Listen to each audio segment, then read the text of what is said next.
বিদ্যুৎ সেবা বাদে অন্য সকল সেবা বন্ধ আছে। আমরা গ্রাহককে সেবা দিব, আমরা গ্রাহককে বিদ্যুৎ দিয়ে আমরা শান্তিপূর্ণ আন্দোলন চালিয়ে যাব। আন্দোলন সারা বাংলাদেশে পঞ্চম দিনের মতো, সিরাজগঞ্জে চতুর্থ দিনের মতো আন্দোলন চলমান। আমাদের একটাই দাবি, অভিন্ন সার্ভিস কোড এবং বিআরইবি যে অন্যায়ভাবে আমাদের 6 জন কর্মকর্তাকে সংযুক্ত করছে, তাদের সংযুক্ত আদেশ প্রত্যাহার করা না হলে আমরা আগামী শনিবার সারা বাংলাদেশে একযোগে প্রেস ক্লাবে আমাদের অভিন্ন সংবাদ সম্মেলনের ভিত্তিতে আমরা পরবর্তী কর্মসূচি ঘোষণা করব। কর্মবিরতিতে আমরা গ্রাহক আমাদের সর্বোচ্চ সেবার মালিক, তাদেরকে সর্বোচ্চ সেবাটাই দিচ্ছি। ওয়ালটন ফ্রিজ কিনে অনেকের মতো আপনিও হয়ে যেতে পারেন মিলেনিয়াল।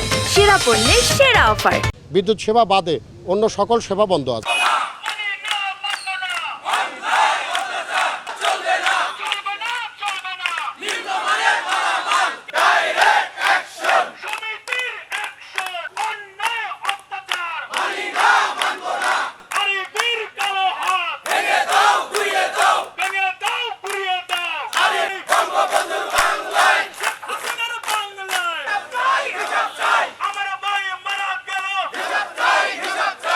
এখানে বৈষম্যগুলো আছে যে এখানে চুক্তিভিত্তিক নিয়োগের প্রবণতা বেশি আরবি কর্তৃক।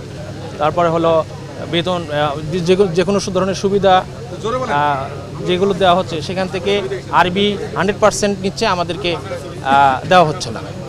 এটা হলো এখানে গ্রাহক, আমরা শান্তিপূর্ণ আন্দোলনের পক্ষপাতী, আমরা কোনো বিশৃঙ্খল আন্দোলনের করব না। আমরা গ্রাহককে সেবা দিব, সেটা হলো যে আমরা নিরবিচ্ছিন্ন বিদ্যুৎ দিচ্ছি। কোনো গ্রাহক বলতে পারবে না যে তার বাড়িতে বিদ্যুৎ নাই, তাকে বিদ্যুৎ দেওয়া হচ্ছে না, কেউ বলতে পারবে না। আমরা গ্রাহককে বিদ্যুৎ দিয়ে আমরা শান্তিপূর্ণ আন্দোলন চালিয়ে যাব। যতদিন এই দাবি মানা হবে না ততদিন পর্যন্ত আন্দোলন চলবেই।